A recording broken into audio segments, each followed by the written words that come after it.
I'm going to do Venus today, so thank you for joining me. This is going to be Venus conjunctions and how I see them. Obviously, Venus is the planet of, basically shows how we get on with other people, not always necessarily in relationships.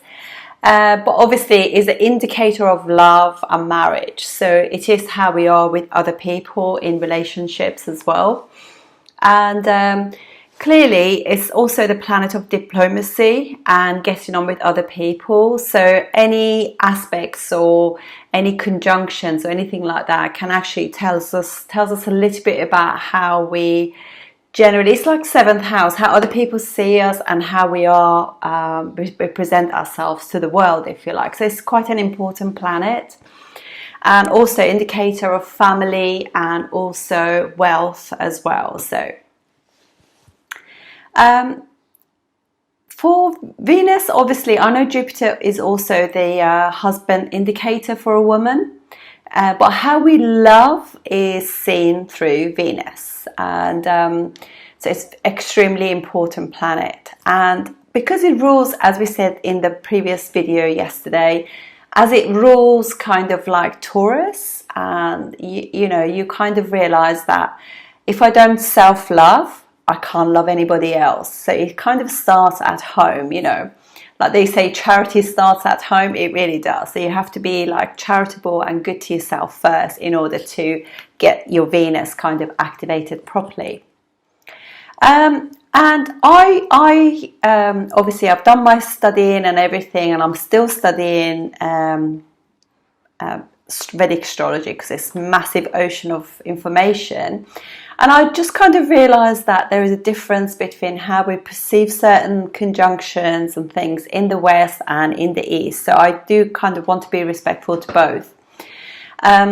So here we go. I'm going to start with Venus Rahu, because in all the scriptures, this is seen as Rahu is difficult in the Eastern world in a sense because it's different to the culture you're born into.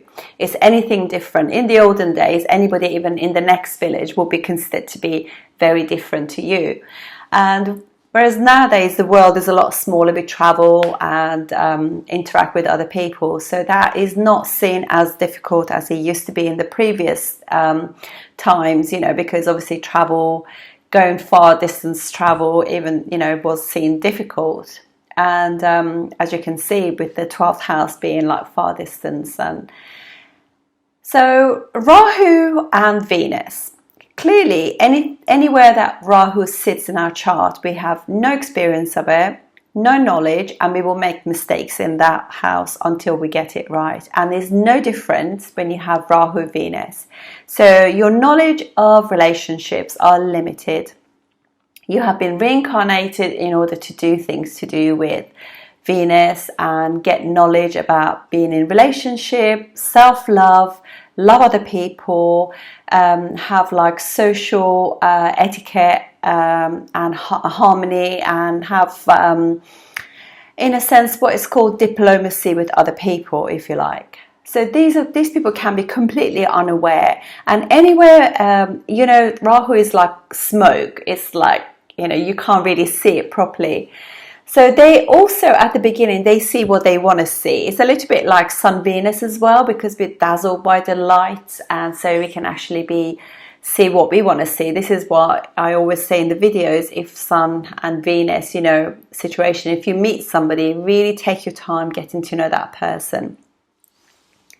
Rahu Venus, naturally, I think because they're friends, they help each other actually, and obviously it depends on the house and everything and the other aspects, but generally speaking, these people, particularly if they meet somebody who has a good first house, good ascendant, strong, and they will be kind of like get their education really well about love, and they will be with somebody who has really firm foundations and boundaries in place, and therefore could even be that Rahu Venus person meets that perfect person in the very first beginning of looking for a relationship, and they settle down. So it doesn't necessarily mean that it will always give you lots of relationships, but it just means that kind of they learning about that, and a really good teacher, a really strong person who's really got good set of morals and everything, it will calm Rahu down. It could also be somebody obviously foreign. If it's to do with like second and third house, it could be somebody who speaks foreign languages, or somebody who just looks different. So it could be a man who's got long hair, or it could be a woman who's got really, really short hair. You know, it just can be just something so mundane. And you could see them, you could kind of meet them overseas as well. And it could be like strange circumstances of meeting them. But generally speaking, there is something different about them.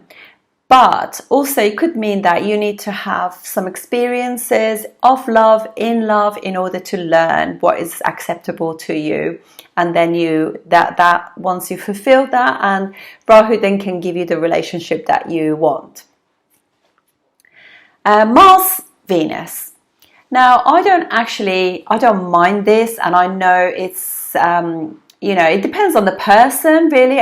It depends how aware they are, again, self-love, if Venus has got any other sort of benefic aspects to them, if the person has got good Jupiter, it's really, all of those things really help Venus Mars. Venus Mars can be somebody who just puts a lot of passion into whatever they do. So it's kind of like if it's in your second house or third house, you could have nice voice, or you just like really put a lot of effort into your family, into your friendships in the third house. You kind of you wouldn't write just an ordinary text. It'd be just have that Venus Mars things. It will just be a lot of passion gone into it.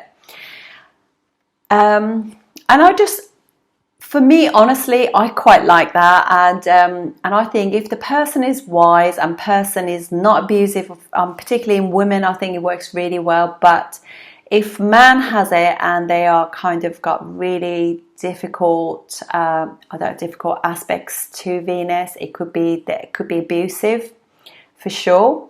And you just got to be like, it could be violent if the Mars is not well placed and is in a difficult house or anything like that. But if it's got obviously Saturn aspect on it as well, will really help it.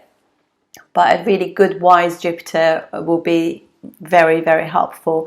But I don't really mind this, because I think these people put a lot of effort into everything they do, and Mars Venus relationships, they have got wonderful pull and push. They always have this attraction, this chemistry. They want to be people who want to be very physically active, so they might go running together, swim together. They will be mountain climbers. They just have a lot of passion and energy that they want to exert. Obviously that does go into the bedroom as well, but they just like, but it's one that if Mars is very respectful of Venus, it'll be wonderful. So I don't actually see it as a bad thing, because I think it's really passionate, and you can just and it has diplomacy as well, diplomacy and energy. So it's really quite nice, particularly if the Venus is stronger than Mars, is quite good. But it really depends on the person and how your experiences of love and life has been. The older you become, the more you use this to your benefit anyway. Then we have Venus and Jupiter. I'm not a big fan of this, really, to be honest. I think, it's not bad, but I think if you have this in your chart, it's not the worst one for Venus at all. But I think, I have this, and it can in one of my charts, in my subcharts, and in that area of my life, I'm very picky, and I just think, oh gosh, just calm it down, girl, and it's because there's lack of satisfaction. The more I do in that area of my life, the more I think, no, I need to do more, and it's just that's dissatisfaction, because Venus is obviously luxury and enjoyment, and is sitting with a planet that kind of like expanded. So in that area of my life, I'm never satisfied. I'm always looking for more, and I really have to work at it. It's really difficult because my Jupiter is really, really strong. So yeah, it is difficult. So But if you know, if in areas of love and everything else, particularly if you're with somebody who is like really kind of wise person and you're doing that, and you know, for me, it's not to do with love kind of stuff. So, but yeah, so if you work at it, then it works out really well. So, but it's not a bad one by any means. It's just that lack of just wanting more. That's it. And yeah, and I just want to say they just can be a little bit picky, little bit just too like, oh, I like this, but this is wrong with it. It's just a little bit picky. Anyway, then we have Venus, Saturn. Venus, Saturn, they're obviously friendly planets to each other, which is not like Venus and Jupiter. You know, and Venus and Mars are neutral to each other. So Venus and Saturn, this kind of really starts with self-love, because it is a difficult one. There's a lack of that. The person who has this, they lack confidence. They are very they worry a lot about love in relationships. They want people pleasers, and they don't see value in themselves. So until you work on self-love, this is going to be quite painful, but it gives you really good long-term relationships, and you work the problems out. But the problem is as well with this, it can give you can get stuck in a relationship that's really difficult, and you just keep going at it, you know. But the nourishment and the way to enjoy this is actually working on Venus, working on yourself, self-love, that self-love thing again, to just be able to have a much more fulfilling one. But in no way is it bad, but you just got to understand that you don't give. You give and you receive in a relationship. It's Libra. It's an exchange of energy. Nobody always gives, nobody always takes. It's got to be both ways. In order for Libra and anything to do with seventh house and love, it's got to be a good exchange, balanced exchange of energy. And men who have this as well, and both women and men, you know, there could be, it's a lack of confidence in this more than anything. So it can easily be in, you know, you can work on this. It's not bad. And actually, because they both rule really good houses in the zodiac, you can just literally, you look after your spouse, and things can start working really well for all of you, because, you know, between them, they rule 2nd and 7th and 10th and 11th houses of zodiac. So you can imagine how wonderful it could be. Then we have Venus with Mercury. Venus with Mercury is a very cultural, a very artistic combination. They're friends with each other. They help each other out. Mercury is a little bit naughty, so Mercury can actually give you more relationships as well, and it can be a little bit playful. It could be flirty, so it can encourage Venus to be a bit naughty as well. You know, when you hang out with naughty friends, you can do naughty things. That's what it's like, really. However, it's quite cute, and the person can be romantic and hopelessly devoted person, but it is pretty cute, and it gives the person a real good sense of having fun, enjoyment, really nice. And yeah, so be aware that this can give you more than one relationships, and you need to kind of realize that you need to rein it in when you're in a relationship. You don't flirt, you know, you be aware of that. And then we have Venus, Moon. Venus and Moon, obviously they're enemies. They don't get on very well, and Moon can drain Venus, and it can just be a little bit like too much sensitivity, too much emotion, and it can just, the balance goes. You can't enjoy things until you have. So it can give a person, because it is beautiful as well, because they're two very feminine planets, and they can. It just can be a little bit too enjoyment as well, so it can just give a little bit of like addiction issues, because depending on the house that's in. So if it's in the second house, you could eat or drink too much or smoke, you know, and particularly if it's got like a malefic planets aspect, then you can smoke tobacco or other stuff as well. So it can actually be quite, or if it's in the 12th house, it could be just too much about sex and everything. It needs to be reined in, because this could be really difficult, because the person can have one addiction, and to compensate they could have another one. So it could give you issues. You could earn a lot of money and spend a lot of money and have no money, have debts, and then it starts again, earn money, you know. So you need to have a really balanced. Saturn will really help this. Really good Saturn would really help this issue. But generally speaking, you know, it's too luxurious, if you like. Sun, Venus. So this one and Venus K2, I think probably are the most difficult ones. Sun, Venus, they're not friends, and they, you know, whereas Moon and Venus are not friends, but actually in the end, you know, they're two very feminine planets, and they, in the end, you know, the damage is not substantial, but Venus Sun can be difficult. So if you have this, really work on it, you know, because these people can literally, it's probably the laziest of all kind of conjunctions, because the person is just very luxurious minded. They don't really achieve anything unless if they got other difficult things going on in their chart. There is no sense of urgency about anything, because obviously Sun being the king, and they could just they could go through a lot of relationships, because if the moment the Venus, the woman, has got an opinion or something, that's it. They can't deal with it. That's done.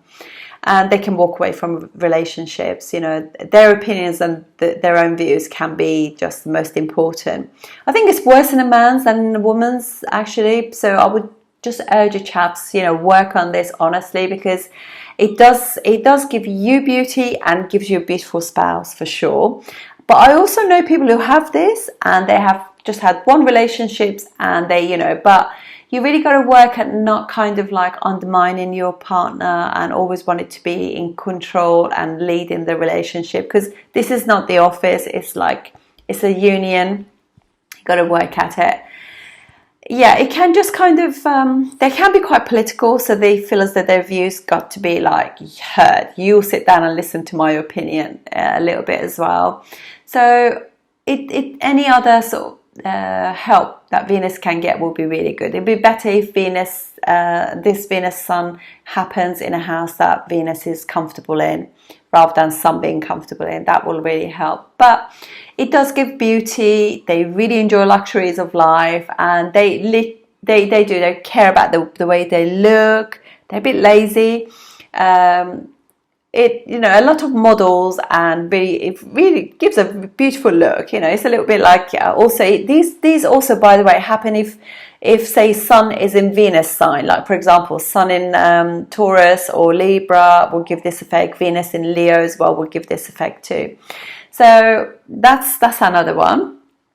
And then we have Venus with K2. Now, I think if you have this, you definitely have to work on it, because Venus, well, you know, wherever K2 sits, we all have issues with the house that K2 sits in, and K2's aspect on any planet or conjunctions can be difficult, because it disconnects you from that planet and that house, and they really have very little understanding of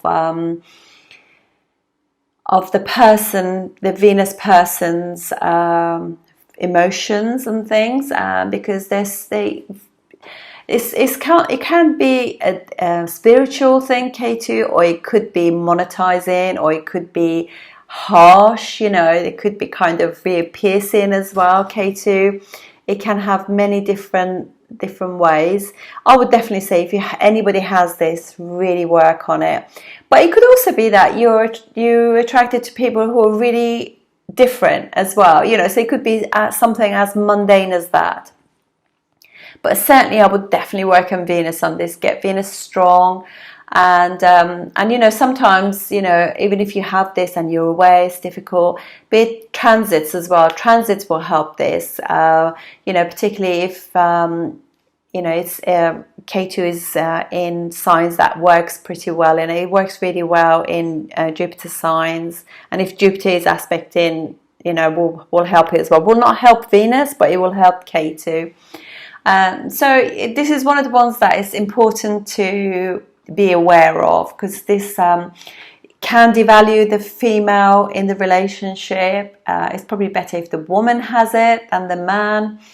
But nonetheless, though, it is something that we need to work on, because at the end of the day, if Venus is there, it's the person we're attracted to, that type of people, and they're attracted to us. So we need to work on the Venus to get it strong and have that self-value. I don't normally do outer planets, but I would say if you have it with Neptune, it could be a bit of a delusion. The relationship is more in the head than actually happening. So it can be unrealistic. If it's with Uranus, this is Venus, Uranus people are very freedom loving. So you don't ever want to try and tie these people down, because their beauty comes because they are kind of free spirited people. And you just got to go with it, you know, because even if they go and do, I don't know, sort of help with the endangered animals and everything, they come back, you know, they're not like, they're just different, they think outside the box. It's quite beautiful. And then we have Venus Pluto, because they go through a difficult relationship, but they transform you. They're very transformational, and they can be good and they can be bad, like anything, depends on the house, the sign and everything else. So this is a little bit about Venus. So I'll see you on the next video. Thank you for watching.